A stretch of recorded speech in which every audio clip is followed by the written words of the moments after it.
In the spotlight during this episode is Betty Sue Flowers and the truly insightful writing concept and practice she created.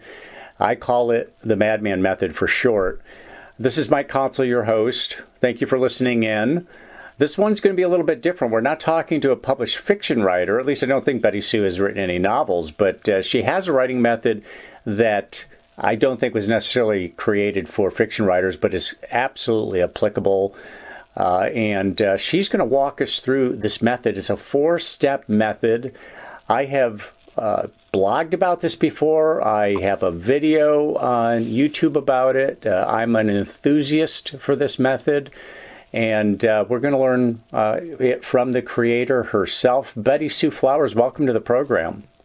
Thank you, Mike. It's a delight to be here talking with you. And by the way, I have written 2 novels, very bad novels.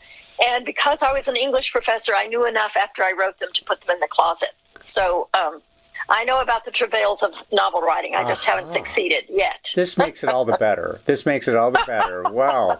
We're going to learn a little bit about the novels you wrote as well. But first, let me tell our guests a little bit about you. So Betty Sue Flowers is the former director of the Lyndon Baines Johnson Library and Museum and an Emerita Professor of English at the University of Texas at Austin.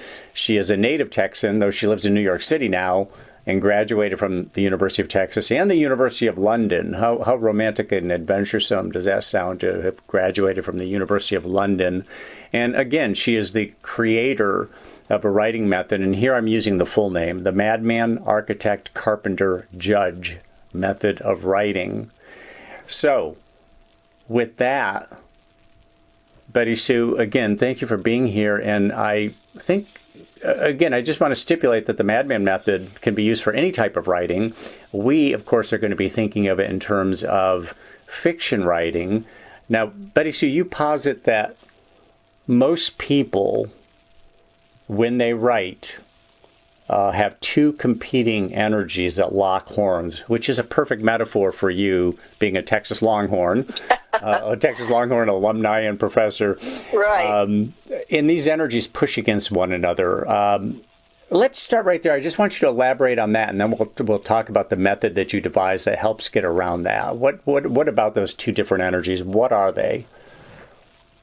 Well, I came up with this years ago before I knew about left brain, right brain, but they probably, these 2 energies probably track onto the sides of the brain. But I call Madman, I call it that kind of energy just because it's wild. It doesn't have boundaries. It imagines, it dreams, it doesn't stop itself. And then at the far end of the spectrum is something that is very critical all the time, a judge. And it's a very, very good thing to have a judge. It's the judge that made me put these novels in the closet. But if there's a judge in the same room as the madman, which is actually a kind of vulnerable energy, or can be shut down by the judge. And then you find yourself staring at a blank sheet of paper and not being able to get started.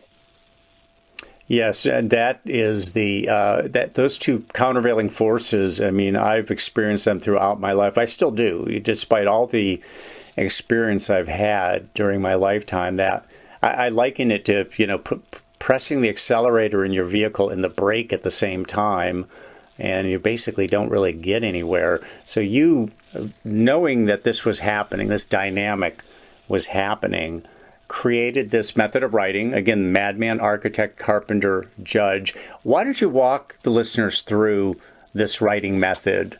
How does it go? Explain to them how to use this method. Well, you start off without any kind of boundary. And that's important because especially if you're doing a creative project, and I may put this a little bit different if I'm teaching lawyers legal writing, but it works there too. But you start off with no critical function operating. You don't judge. Anything that you write is okay. You don't judge it. Sometimes in corporations there's a brainstorming session, and the one rule of the brainstorming session is there are no bad ideas. And that's the spirit in which you enter the madman phase. You just get it down, whatever it is. You don't judge whether it's garbage or not when you're getting it down. And you don't judge yourself for whatever it is you're writing. And then the second phase of this, and I personify them because it's easier just to step into a role. The second phase I call architect. And in that phase, you see what you've got in big terms. Suppose you thought you were writing about one character and another character seemed to just take over. Well, it's worth looking at that in the architect phase and saying, wait a second, maybe my structure for this chapter isn't quite what I thought it was. Maybe something else needs to go in here, or maybe I need to divide this into 2 chapters, or whatever it is, whatever it takes to build something that has a structure. Then comes what we often think of as the writing process itself, which I call the Carpenter. And in that phase, you're putting together wonderful sentences, wonderful metaphors, one after another, the way a carpenter might hammer one board against the other and make clear the seams are just wonderful, the transition is great. That's where you're really shining at the level of the sentence. And finally, and only finally, comes what I call variously sometimes judge, sometimes janitor. That's when you look to clean up things. That's when you look to say, well, you know, maybe I need another comma here, or maybe this sentence should be cut, or then and only then do you bring in the judge. And the reason it's important to do that, to bring in a judge, not just leave it to some editor somewhere, is that when you're in the madman phase, the judge will always try to come in. And you have to make a promise that you will keep to that judge. You have to say to the judge, your turn will come, I promise. And that will quiet or tend to quiet the judge, who will keep banging on the door. But every time you say, your time will come, there will be time for you, but not now. You know, one of the people I've heard elaborate on this writing method also said about the judge that you want to look at the writing, what you've created, and also ask yourself, if my writing is assailable at all, how would it be criticized?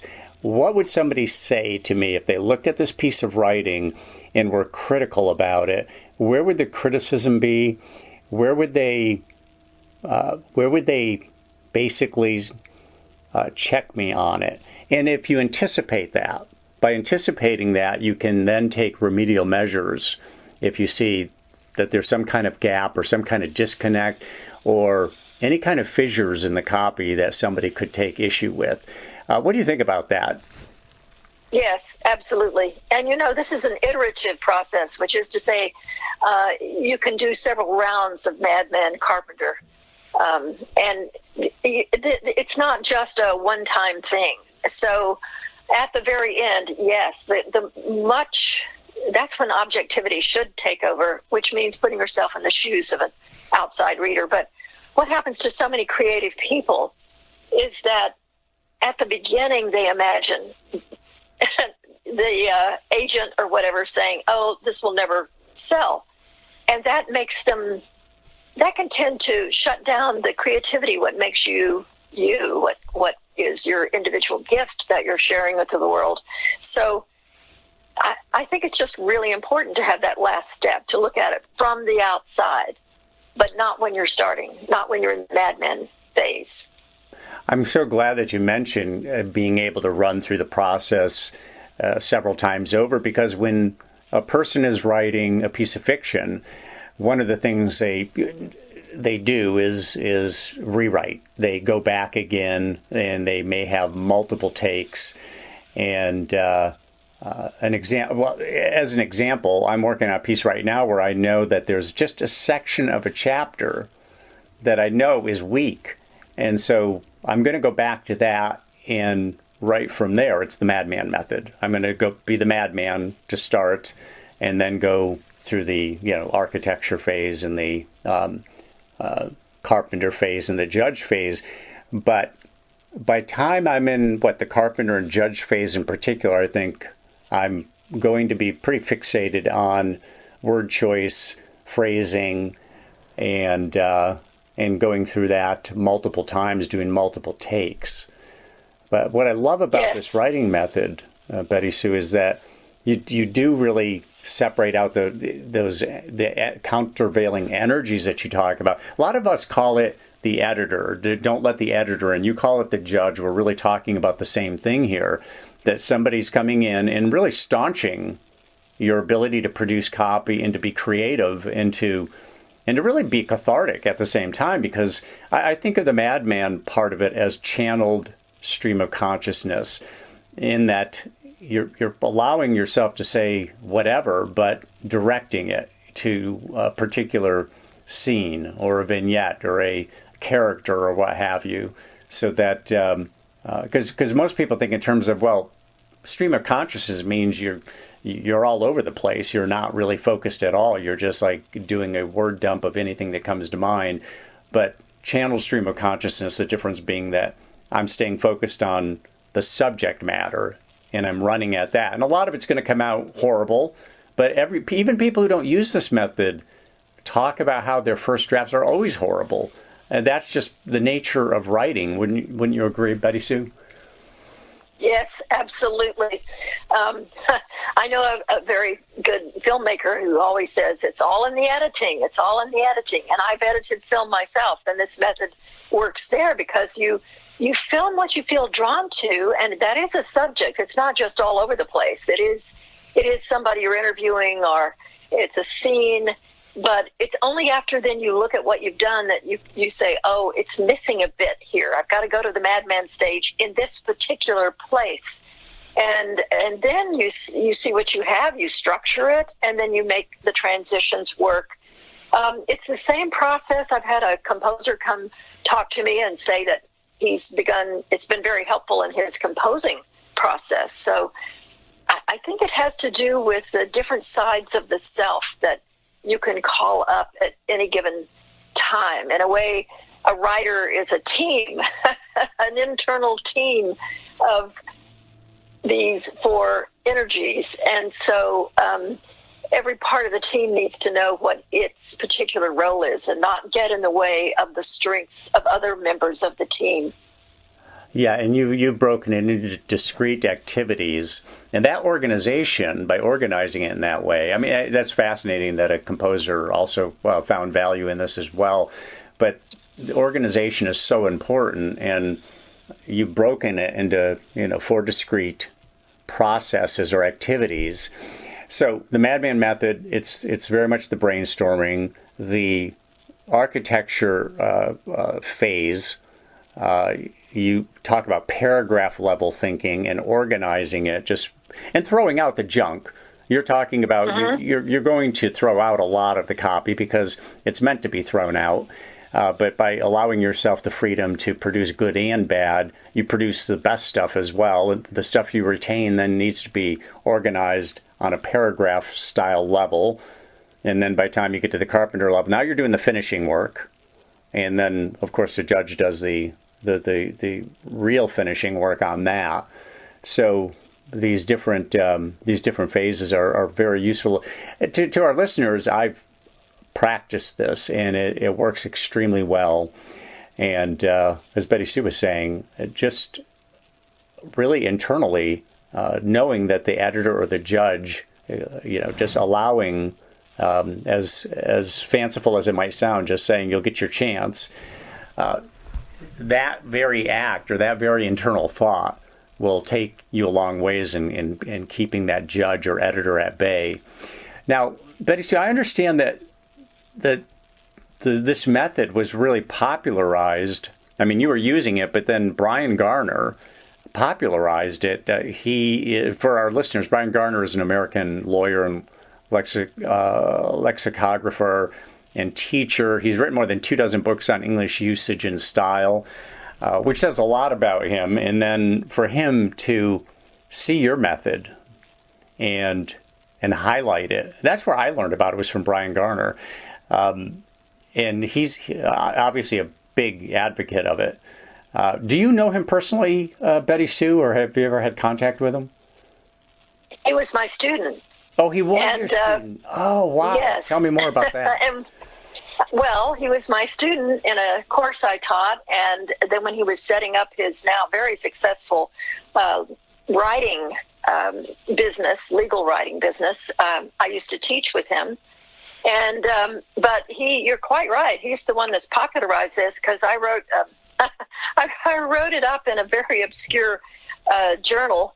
And he's gone all over the country giving seminars in which he talks about this in terms of legal writing. And he's really brought it to a fine point with legal writing, because he also talks about outlining as part of the process, which it is. So that's where you think about, you collect the Madman, and then you organize it, and then you go back in to write it in a Madman phase. So every type of writing, the iterations might be slightly different, but it's basically the same thing. And so it was a cover article. He called it the Flowers Paradigm, and it was a cover article in a legal journal. So in fact, most people know it through legal writing, not through novel writing, even though that was that was my first. It was really novel writing and creative writing that I created this paradigm for. Wow. So I know that you were recently at a law and strategy conference in San Francisco or Silicon Valley area, making a presentation about using scenarios. Were you teaching this method, or were you just talking about scenarios in general? Tell us a little about that.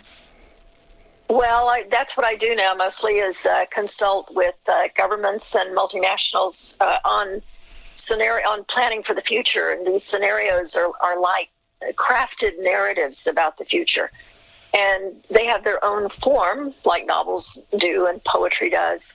But the scenario writing that I do also follows the same methodology, but the scenario workshops do too, because you start off not having a clue what stories are going to come out of the people that are assembled.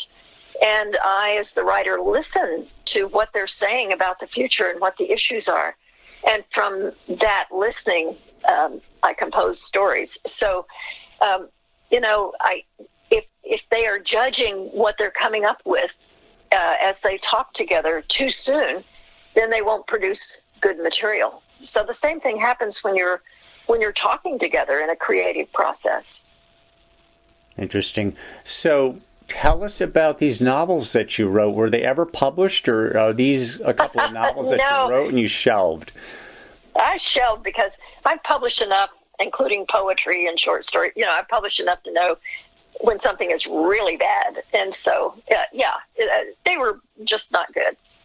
I need at least 10,000 more hours on each one of them to really hone my craft. I think I fall into the shorter form area. More short story writer. Okay, so you prefer poetry. Oh, poetry. Yeah, okay, yeah. And scenarios, which are stories, but scenarios have to be told, not read, in a way. So you use poetic. You use a lot of metaphors and images, so people can remember them and tell the stories. CEOs never read anything. You have to write something up, but you also have to tell it so they can tell it without having read it. So that's. I'm sorry. Go ahead. Yeah, that's really no. So that means really using poetic techniques. Yeah. So when you wrote these novels, were they any perchance Texas-based, like a Larry McMurtry novel, or what kind of canvas were you applying it to? Well, one was Texas-based. The other was based on, as you said, my PhD is from the University of London. So I used to go back every other summer to do research and to write novels, actually. And so one of them was based on, one summer I fell in with the Prince of Wales polo club. I knew some of the people who played polo. And it was just such an interesting subset. Just it was like a separate culture. So one of them was based on that. But it was obvious that I needed to spend a lot more time in London to finish that one up. Or Windsor, actually. So you're Texan. Are you, what part of Texas are you from? Are you from Hill Country like Lyndon Johnson? No, although I've spent most of my life at UT Austin and in Austin, but I grew up in Waco and Abilene. That's pretty. Yeah, that's pretty Texan. I was just in Waco with my wife. She wanted to go because of Chip and Joanna Gaines, and she had to see Waco. And I didn't realize Dr. Pepper was founded there.